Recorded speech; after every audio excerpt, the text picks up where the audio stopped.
اب شہباز شریف نے اپنے پرنسپل سیکرٹری کا فیصلہ بھی کر لیا ہے اور اس وقت توقیر شاہ جو ہیں وہ پنجاب میں شہباز شریف کے اس سے پہلے پرنسپل سیکرٹری رہ چکے ہیں اور دسمبر میں ریٹائرڈ ہوں گے۔ توقیر شاہ شہباز شریف کے انتہائی قریبی ساتھیوں میں شامل ہیں اور وفاقی وزارتوں کے سیکٹریز کی جو تبدیلی ہے وہ بھی اس کے لیے مشاورت شروع ہو چکی ہے، جبکہ توقیر شاہ کو گریڈ 21 کے یہ افسر ہیں، یہ نو منتخب وزیر اعظم شہباز شریف کا پرنسپل سیکرٹری لگایا جائے گا۔ اب اس کے ساتھ ہی ساتھ ایک سوال پیدا ہوتا ہے کہ اپوزیشن بینچز پر کون بیٹھے گا۔ دیکھیں پی ٹی آئی نے استعفیٰ دیا ہے، کاف لیگ نے استعفیٰ نہیں دیا۔ کاف لیگ کے بھی 3 MNAs ہیں اور جی ڈی اے جو ہے اس نے بھی استعفیٰ دینے سے انکار کیا ہے کہ ظاہری بات ہے ان کی ایک اپنی شناخت ہے، تو ان دونوں جماعتوں میں سے کوئی ایک جماعت اپوزیشن لیڈر بنائے گی اور بہت چھوٹی اپوزیشن ہوگی، یعنی کہ 5-6 لوگوں کی اپوزیشن جماعت ہوگی اور اپوزیشن بینچز نہ ہونے کے برابر ہونے جا رہے ہیں، اور یہی وہ معاملہ ہے جو ملک کو ایک ایسے مرحلے پر لا سکتا ہے جو بڑا سنگین ہے۔ اب ناظرین کرام میں ذرا آپ کے سامنے کچھ بڑی ہی تشویشناک ڈیٹیلز بھی رکھ دیتا ہوں۔ ایک تو بیچارے ایم کیو ایم والوں نے شہباز شریف سے آتے ساتھ شکوہ کیا ہے، یہ نہ گھر کے رہے ہیں نہ گھاٹ کے، اور نہ خدا ہی لا نہ وصال صنم، نہ ادھر کے رہے نہ ادھر کے رہے۔ اور خالد مقبول صدیقی نے کہا میں نے بارہا پرچی دی، پرچی پہ لکھ کے دیا ہمارا ذکر کریں، ہمارے معاہدے کا ذکر کریں۔ شہباز شریف پرچی اٹھا کے سائیڈ پہ رکھ دیتے تھے اور آج شہباز شریف نے ان کا ذکر کرنا بھی گوارا نہیں کیا۔ انڈیویجولز کا ذکر کر لیا یہ جنہیں وزارتیں مل رہی ہیں، لیکن ان کا ذکر کرنا تک گوارا نہیں کیا، اور ایم کیو ایم اب اپنی اہمیت جتا رہی ہے کہ یہ جتنی محفل لگی ہماری وجہ سے، لیکن ایسے لوگوں کی اتنی ہی قدر ہوتی ہے۔ اب میں آپ کو یہ بتاؤں ناظرین کرام کہ پی ٹی آئی کے لیے مشکلات پیدا کرنے کا باقاعدہ طور پر آغاز آپ سمجھ سکتے ہیں کہ ہو گیا ہے، اور اس خدشے کا اظہار اب پی ٹی آئی کے رہنماؤں نے بھی کرنا شروع کر دیا ہے۔ عمران خان سے وفاداری پر پابندے سلاسل بھی کیے جائیں گے، اور یہاں تک کہ اب عمران خان کا نام چونکہ ای سی ایل میں ڈالنے کے حوالے سے بھی باتیں چل رہی ہیں، اور یہ عمران خان کا نام ای سی ایل میں بھی ڈالیں گے۔ عمران خان بھاگ رہا ہے، عمران خان تو ہے ہی نہیں، لیکن جو جس طرح کا ہوتا ہے وہ دوسروں سے اسی طرح کی توقع رکھتا ہے۔ جس طرح سے یہ بھاگ جاتے ہیں، یہ بیماری کا بہانہ بناتے ہیں، لیکن عمران خان نے تو ایسا کچھ نہیں کیا۔ اب پاکستان تحریک انصاف کے رہنما شہباز گل، انہوں نے کہا ہے کہ ابھی تو نام سٹاپ لسٹ میں ڈالا ہے، کل کو ہو سکتا ہے کہ میں جیل کی سلاخوں میں ڈال دیا جاؤں، اور کہتے ہیں کہ جس پر فرد جرم لگنا تھی وہ آج وزیر اعظم کا امیدوار ہے اور آج مقصود چپڑاسی کے پارٹنرز وزیر اعظم بنیں گے۔ اور انہوں نے یہ بھی کہا ہے کہ کل کو کوئی بھی 10-12 ارب روپیہ لگائے گا حکومت ختم کر دے گا، اور انہوں نے ایک بات کی کہ اس طرح تو ہندوستان کیوں اتنے اربوں روپے کے اپنے وہ ہتھیار بناتا ہے پاکستان کے مقابلے کے لیے، وہ بھی پیسے لگا کر ہماری حکومت ختم کروا دے پھر۔ اب اس سب میں آپ کو یہ بتاؤں کہ شہباز گل نے یہ ضرور کہا کہ کل جو ہوا عوامی احتجاج اس کی ہم توقع نہیں کر رہے تھے، عوام خود باہر نکلے ہیں، قومی اداروں کی ہم عزت کرتے ہیں، لیکن شہباز گل نے کہا ہے کہ اس وقت بالکل جی میں اس بات کو مانتا ہوں کہ خدشہ موجود ہے، ہمیں گرفتار کیا جا سکتا ہے، ہمیں پابندے سلاسل کیا جا سکتا ہے۔ اب ناظرین کرام حکومت بن گئی، عوام جس طرح سے باہر آئی، تمام تر سٹیک ہولڈرز کو پیغام پہنچ چکا ہے، تمام تر جو ادارے ہیں انہوں نے یہ نوٹ کر لی ہیں تمام تر تفصیلات کہ اب کیا ہونے والا ہے ملک کے اندر، اور کس طرح سے عمران خان کی ہوا چل پڑی ہے، اور اب ہواؤں کے رخ تبدیل ہونے ہیں، اب ہواؤں کے رخ کو تبدیل کرنا مجبوری بن چکا ہے۔ اس سب میں شہباز شریف نے سپریم کورٹ میں کہا تھا کہ یہ جو خط کا معاملہ ہے اس کی وجہ سے تو ہم اپنے گھر والوں سے آنکھ نہیں ملا سکتے، تو آج جب عہدہ سنبھالا اور پارلیمنٹ میں خطاب کیا as leader of the house, تو وہ شہباز شریف کی کچھ سٹیٹمنٹس بڑی اہم ہیں، اس پر پی ٹی آئی کا موقف بھی آیا ہے، اور یہ کرنے کیا جا رہے ہیں اور فوج سے کیا کروانے جا رہے ہیں اس پر بھی بات کر لیتے ہیں۔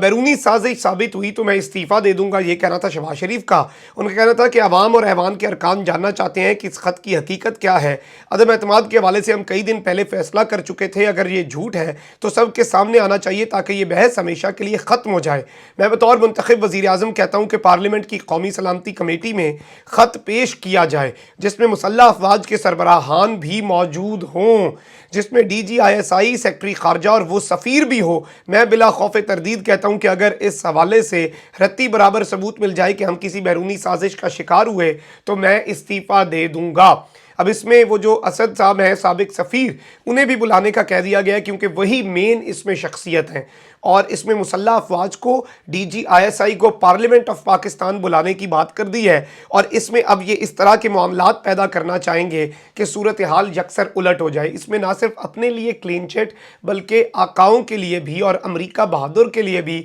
کلین چٹ لی جائے گی، اور یہ آپ دیکھ لیجئے گا کہ اس طرح کا معاملہ ہوگا۔ نیا حکم آ کے چکا ہے کیونکہ دوبارہ ان کیمرہ بریفنگ کر کے، جس پچھلی والی بریفنگ میں تو یہ گئے نہیں، اب یہ اپنی ان کیمرہ بریفنگ کروائیں گے اور سیکیورٹی کمیٹی کو بلایا جائے گا اور دھمکی آمیز خط کے کانٹینٹس کو غلط ثابت کرنے کی کوشش کی جائے گی تاکہ امریکہ کو کلین چٹ